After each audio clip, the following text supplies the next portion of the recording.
किसी एग्ज़ाम में आए हुए इंग्लिश ग्रामर के क्वेश्चन हो या फिर स्पोकन इंग्लिश, ये बात जनरली स्पीकिंग हमेशा ही कंफ्यूजिंग रहती है कि किसी भी सेंटेंस में सम आएगा या एनी आएगा, कब किसी सेंटेंस में ईच का यूज़ होगा, कब एवरी का यूज़ होगा, ये जो little a little the little होते हैं इनमें क्या डिफरेंसेस होते हैं, और कब जो है हम फ्यू या अ फ्यू या द फ्यू का यूज़ करते हैं। पर यह कन्फ्यूजन अब और नहीं है। Everyone, Arjun Jangid here. हमारी ग्रामर सीरीज के इस वीडियो में हम ब्रेनन मार्टिन चैप्टर 13 को समझेंगे। हमारा चैप्टर 13 ब्रेनन मार्टिन का है use of some adjectives. Yes, ये वाले जो एडजेक्टिव्स हैं इनके लिए ब्रेनन मार्टिन में एक सेपरेट चैप्टर दिया हुआ है। तो ये यही इस बात को एक्सप्लेन करता है कि ये वाले जो एडजेक्टिव्स हैं ये कितने कंफ्यूजिंग होते हैं, right. So let's start talking. जो हमारा पहला पेयर है वो है सम या एनी का यूज़। सम और एनी दोनों का ही जो यूज़ होता है वो होता है किसी भी क्वांटिटी, हिंदी में कहें तो किसी मात्रा, वॉल्यूम या फिर डिग्री। यहां पे डिग्री का मतलब होगा किसी सीमा या हद के बारे में। सीमा या हद का मतलब हुआ किस सीमा तक, किस हद तक कोई चीज़ में चेंज हुआ है या कुछ हुआ है, राइट। जैसे कि हम कभी इंग्लिश में कहते हैं कि टू सम एक्सटेंट। अगर किसी ने कुछ पूछा हो उसके आंसर में हम कुछ कहते हैं टू सम एक्सटेंट, कुछ हद तक, राइट। जैसे कि किसी की अगर तबीयत बिगड़ी हुई हो तो सुधरी है, तो हम कभी कभी कहते हैं टू सम एक्सटेंट। यहां पे सम का यूज हमने किया ना, तो यहां पे जो है ये डिग्री को शो कर रहा है, और बाकी क्वांटिटी के लिए तो हम यूज करते ही हैं, राइट। तो सम और एनी दोनों का ही जो यूज होता है वो किसी क्वांटिटी या फिर किसी डिग्री को दिखाने के लिए होता है। लेकिन सम का जो यूज है वो जनरली स्पीकिंग होता है एफर्मेटिव सेंटेंस या फिर पॉजिटिव सेंटेंस में, और एनी का जो यूज है वो जनरली होता है नेगेटिव या इंट्रोगेटिव सेंटेंसेस में। इनके कुछ एक्सेप्शंस यानी अपवाद भी होंगे, वो भी हम आगे देखेंगे, लेकिन जनरली आपको ये थंब रूल याद रखने हैं। अभी इनके एग्जांपल्स क्या हो सकते हैं, जैसे कि अगर मैं कहूं कि मेरे पास कुछ रुपए हैं, तो मैं कह सकता हूं I have some money, right. लेकिन अगर मुझे ये कहना हो, कोई मुझसे उधार मांगना है, वो मुझे ये कहना हो कि मेरे पास पैसे नहीं है, तो मैं ये कहूंगा I don't have any money, right. तो नेगेटिव में वे में जब ज्यादातर होता है तब एनी का यूज होता है, पॉजिटिव वे में ज्यादातर सम का यूज होता है। और इंटेरोगेटिव सेंटेंस में भी अगर मैं किसी को पूछता हूं कुछ, तो do you have any money, right. तो थंब रूल ये कहता है कि ज्यादातर जो है अफर्मेटिव या पॉजिटिव सेंटेंसेस में सम का यूज होता है, और नेगेटिव या फिर इंटेरोगेटिव प्रश्नवाचक जो वाक्य होते हैं उनमें ज्यादातर आपके एनी का यूज होता है, राइट। टॉकिंग अबाउट एक्सेप्शंस यानी अपवाद के बारे में बात करते हुए, पहला हमारा अपवाद ये होता है कि जब भी अफर्मेटिव सेंटेंसेस में अगर इफ का यूज होता हो तब जो है आपका सम नहीं आएगा। हमने देखा था ना कि अफर्मेटिव सेंटेंसेस में जो है सम यूज होता है, राइट। लेकिन उसका पहला जो अपवाद है वो ये कहता है कि जब भी अफर्मेटिव सेंटेंसेस में आपके इफ का यूज हुआ हो तब आपका अफर्मेटिव सेंटेंसेस में एनी आएगा, सम नहीं आएगा। इसका example, if you need any money I will help you. अगर तुमको कुछ पैसों की जरूरत हो तो मैं तुम्हारी हेल्प करूंगा, राइट। यहां पे ध्यान देने वाली बात यह है कि यहां पे इफ का मतलब हो गया कि ये कंडीशनल सेंटेंस बन जाता है। ये अफर्मेटिव सेंटेंस तो है, लेकिन यहां पे एक कंडीशन है कि अगर तुम्हें जरूरत हुई तब मैं तुम्हारी हेल्प करूंगा, राइट। तो ये पॉजिटिव है, लेकिन इसमें इफ आने की वजह से कंडीशनल हो गया। तो जब भी पॉजिटिव सेंटेंस आपका कंडीशनल सेंटेंस बन जाए, कोई कंडीशन दी हुई हो, कोई स्थिति या सिचुएशन दी गई हो, उसमें आप हेल्प करने की या किसी चीज की बात कर रहे हो, तो वहां पे आपका सम की जगह पे एनी आएगा, right. Talking of second exception some और एनी के यूज में, सम यूज किया जाता है उन क्वेश्चंस में जहां पे आप ऑफर या रिक्वेस्ट कर रहे हो और आप उम्मीद कर रहे हो कि आंसर जो है यस में होगा, सामने वाले का आंसर यस में होगा। अब इसके एग्जांपल्स हैं, will you have some ice cream, क्या आप थोड़ी सी आइसक्रीम लोगे। तो यहां पे आप ऑफर कर रहे हो और आप आंसर कर रहे हो यस, और यहां पे जो है गर्मियों में ही आप आइसक्रीम का ऑफर कर रहे हो जनरली, और जो है सामने वाला आइसक्रीम खाने के लिए कौन मना करेगा, फ्री की आइसक्रीम वो भी। तो वहां पे आंसर यस में आने की उम्मीद है, तो इसलिए आप यहां पे एनी की जगह पे सम यूज करोगे। जनरल रूल क्या है, जब आप क्वेश्चन पूछते हो तब आप क्या यूज करते हो, एनी, राइट। यहां पे हमने क्वेश्चंस के बारे में बात की थी कि जब भी आप क्वेश्चन पूछते हो तब आप एनी का यूज करते हो, लेकिन जब भी वहां पे आप आंसर जो है यस में एक्सपेक्ट कर रहे हो तब वो जो क्वेश्चन होता है वो एक पॉजिटिव क्वेश्चन में बन जाता है।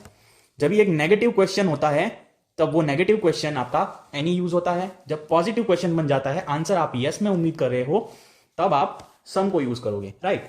दूसरा जो हमारा एग्जाम्पल है वो कहता है could you lend me some money, क्या आप मुझे कुछ पैसा उधार दे दोगे, राइट। यहां पे आप रिक्वेस्ट कर रहे हो और आप आंसर उम्मीद करोगे, आप तो यस नहीं उम्मीद करोगे क्योंकि आपको पैसे चाहिए, राइट। तो यहां पे आप सम को यूज करोगे। Did you buy some clothes, क्या आपने अपने लिए कुछ कपड़े खरीदे, I expect you did, right. तो यहां पे इसका मतलब यह हुआ कि मैं उम्मीद करता हूं कि आपने खरीदे होंगे, तब आप सम का यूज करोगे, राइट। तो बस इतने ही आपको रूल्स याद रखने हैं सम और एनी की जब बात आती है, चाहे कन्वर्सेशनल इंग्लिश हो या फिर इंग्लिश ग्रामर का कोई एग्जाम हो जहां पे सम और एनी का यूज आपको पूछा गया हो, राइट। ऑब्जेक्टिव हो या फिर फिल इन द ब्लैंक्स हो, आप गलत नहीं करोगे इन एग्जांपल्स को अगर आप याद रख लोगे तो, राइट। नाउ नेक्स्ट जो हमारा पैर है, जो कंफ्यूजिंग पैर है, वो ये रहता है ईच एंड एवरी का यूज। ईच और एवरी जो है उनका मतलब तो सिमिलर ही होता है, ठीक है।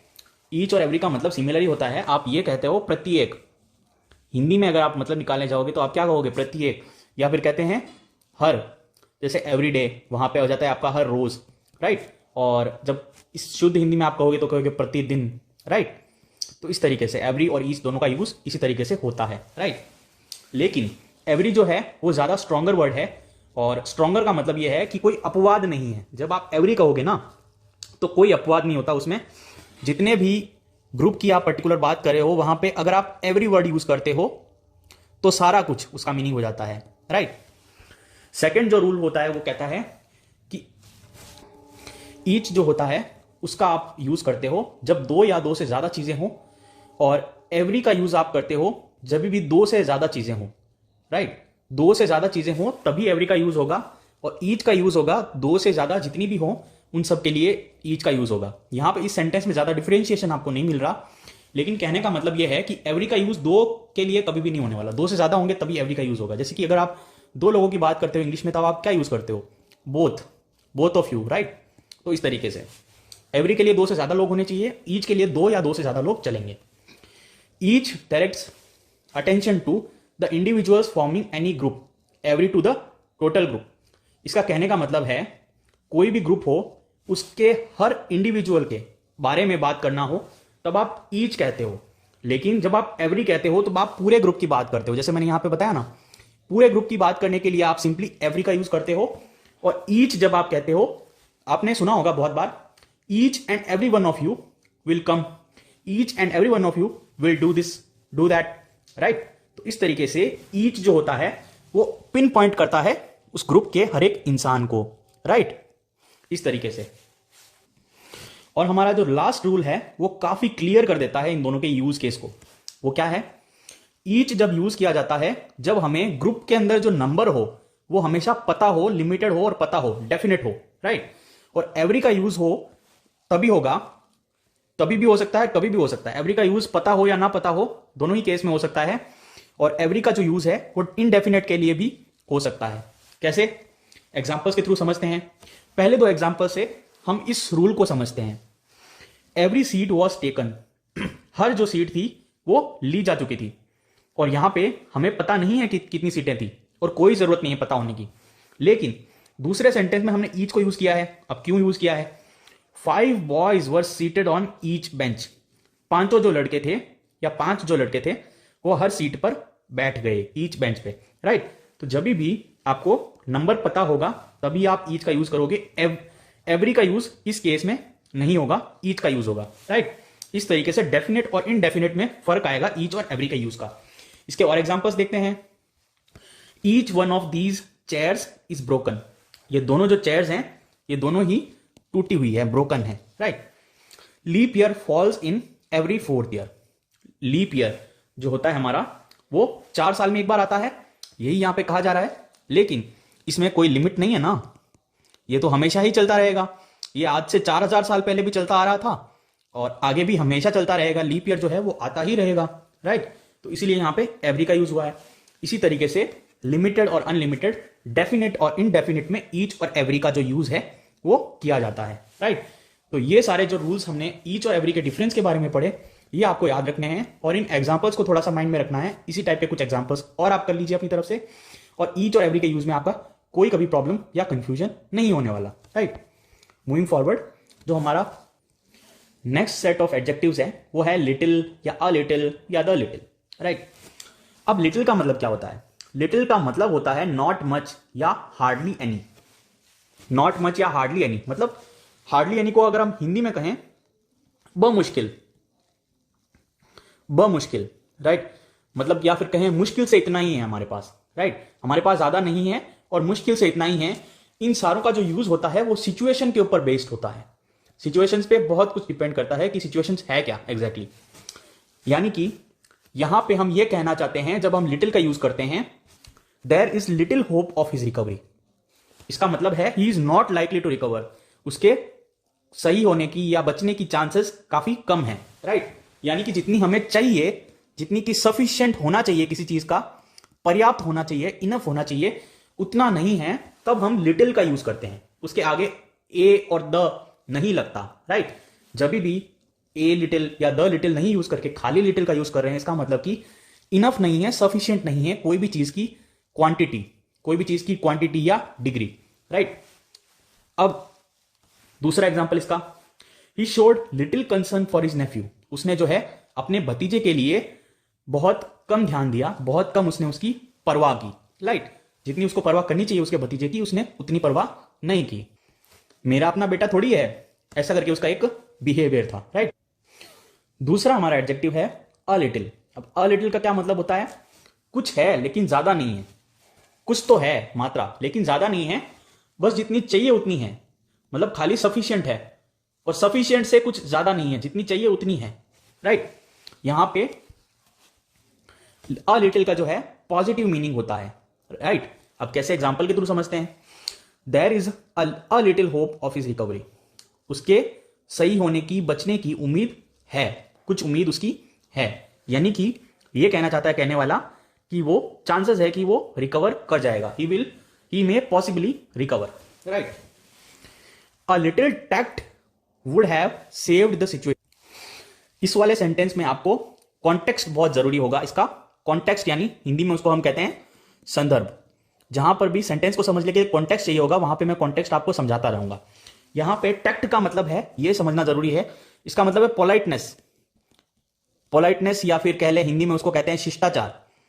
यानी कि यहां पे ये कह रहा है किसी सिचुएशन में शिष्टाचार जो है, थोड़ा सा अगर शिष्टाचार होता वहां पे उस इंसान में, तो वो जो सिचुएशन थी वो संभल सकती थी। यहां पे ये कह लें कि कोई सिचुएशन है जहां पे लड़ाई झगड़ा होने वाला है, यहां पे कुछ लड़ाई झगड़ा, वर्बल कुछ लड़ाई झगड़ा हो रहा हो वहां पे ऑलरेडी, राइट। तो वहां पे सिचुएशन को संभालने के लिए कुछ शिष्टाचार चाहिए था, कुछ पोलाइटनेस चाहिए थी, राइट। या फिर इसको एक इंग्लिश में एक वर्ड होता है टैक्ट, टैक्ट भी कहते हैं इसको, शिष्टाचार को। अगर वहां पे थोड़ा सा शिष्टाचार दिखाया जाता तो जो सिचुएशन है वो और ज्यादा नहीं बिगड़ती, वहां पे हाथापाई या लड़ाई झगड़ा वहां पे नहीं होता, right. A little knowledge is a dangerous thing. A little knowledge, knowledge की जब बात होती है ना, तब वहां पे अ लिटिल का यूज किया जाए तो वो नेगेटिव बन जाता है। ये हमारा एक छोटा सा एक्सेप्शन भी है, इसमें बुक में इतना मेंशन नहीं किया हुआ है, लेकिन यहां पे जो है नॉलेज को, अ लिटिल नॉलेज को एक डेंजरस चीज बताया जा रहा है। यानी कि अगर पढ़ाने से पहले पढ़ाने वाले को अगर खुद को ही नॉलेज नहीं है तो वो गलत पढ़ाएगा, वो सही से पढ़ा नहीं पाएगा, राइट। तो वहां पे जो अ लिटिल नॉलेज यूज किया जाता है ना, ये एक इडियम है, काफी पॉपुलर इडियम है, राइट। तो जब अ लिटिल किसी भी नेगेटिव चीज में या किसी नेगेटिव भाव के साथ में आपको जोड़ के दिखाया जाए तो वहां पे अ लिटिल का यूज नेगेटिव भी हो सकता है। लेकिन ये एक पॉपुलर इडियम है, आपको याद रखना है। वहां पे आप लिटिल नॉलेज नहीं यूज करोगे, आप वहां पे अ लिटिल नॉलेज यूज करोगे। अब जो हमारा लास्ट एडजेक्टिव है द लिटिल। द लिटिल का मतलब होता है ज्यादा नहीं है, पर जितना है उतने की बात की जा रही है। किसी भी सेंटेंस में अगर ज्यादा नहीं है, ये कहा जा रहा है कि ज्यादा तो है नहीं, लेकिन जितना है उतने से काम चलाने की कोशिश की जा रही हो या उतने की बात की जा रही हो, तब कई बार आपका द लिटिल यूज किया जाता है। जैसे कि the little information he had was not quite reliable. उसके पास जितनी भी इंफॉर्मेशन थी, जितनी भी उसके पास सूचना थी, वो ज्यादा कुछ रिलायबल नहीं थी। रिलायबल का मतलब होता है विश्वसनीय कह लो या फिर भरोसेमंद कह लो, राइट। उसको इंग्लिश में कहते हैं रिलायबल, राइट। तो जितनी भी इंफॉर्मेशन उसके पास थी वो रिलायबल यानी विश्वसनीय नहीं थी। The little knowledge of carpentry that he possessed stood him in good stead. अब यहां पे देखिए एक और एक्सेप्शन आ जाता है छोटा सा इसमें, not much but all there is. जैसे मैंने कहा ना, यहां पे ऐसा भी हो सकता है कि पर्याप्त हो और ऐसा भी हो सकता है कि पर्याप्त नहीं हो। जैसे कि यहां पे यह कहा जा रहा है इस सेंटेंस में कि कारपेंट्री की, यानी कि बड़ई खाती के काम की जितनी उसको नॉलेज थी, उस सिचुएशन में उसने उसका सम्मान बचा लिया। यहां पे गुड स्टेट का मतलब है किसी चीज का ठीक ठीक होना। जैसे कि मान लो किसी सिचुएशन में अगर जरूरत पड़ी है, मान लो घर में कोई छोटा मोटा हो गया उस कारपेंटर के बेटे के साथ, जैसे कि मैं खुद हूं, मुझे कारपेंटर का कोई काम आता नहीं है, मैं कारपेंटर फैमिली से बिलोंग करता हूं, राइट। तो जहां पे जितनी जरूरत थी वहां पे उतना काम उसका चल गया जितनी नॉलेज उसके पास थी, राइट। तो यहां पे जो है पॉजिटिव वे में द लिटिल को यूज किया गया है और यहां पे नेगेटिव वे में द लिटिल को यूज किया गया है, राइट। जहां पे हमने समझा था कि लिटिल जो है वो नेगेटिव वर्ड होता है, अ लिटिल जो है पॉजिटिव वर्ड होता है। द लिटिल जो है वो कई बार नेगेटिव भी हो सकता है, कई बार पॉजिटिव भी हो सकता है, लेकिन हम जब द लिटिल की बात करते हैं, बट उसका मतलब होता है कि जितना भी पर्टिकुलर चीज है, जितनी भी मात्रा किसी चीज की है, हम उसकी बात कर रहे हैं, right.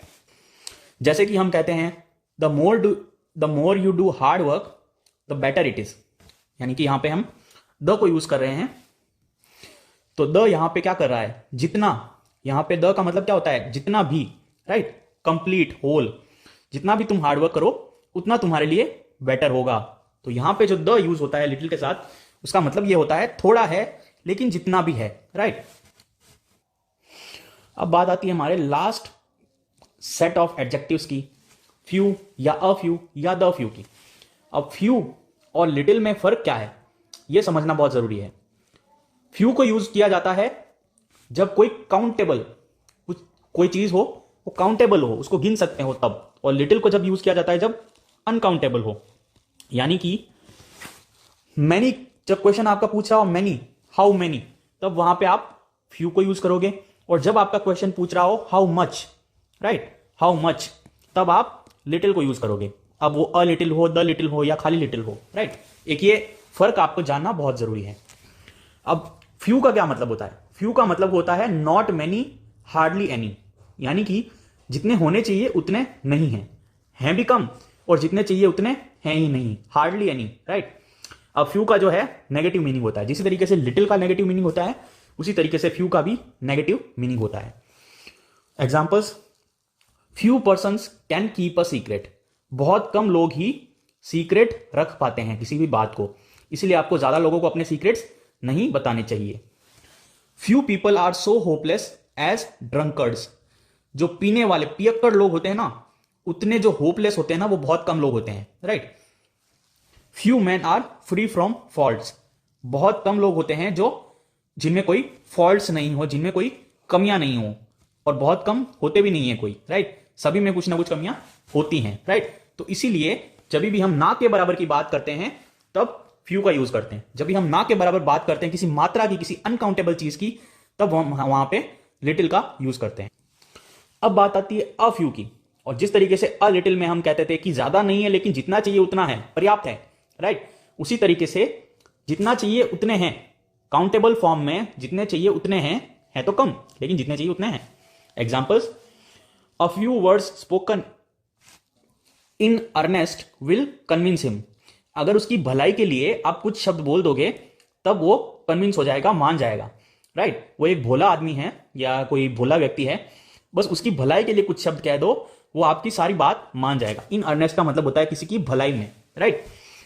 A few Parsis right Gujarati correctly, कुछ पारसी होते हैं जो गुजराती अच्छे से लिख लेते हैं। बोलने में तो काफी पारसी अच्छे होते हैं गुजराती में, लेकिन लिखने के मामले में कुछ पारसी जो होते हैं वो आपको गुजराती अच्छे लिखते हुए मिल जाएंगे, राइट। अब लास्ट हमारा आता है द फ्यू। द फ्यू का मतलब होता है not many but all there are, मतलब ज्यादा नहीं है लेकिन जितने भी हैं सेंटेंस में उतने की बात की जा रही हो, राइट। अब वो पॉजिटिव नेगेटिव दोनों हो सकता है, जैसे हम द लिटिल के केस में देखा था।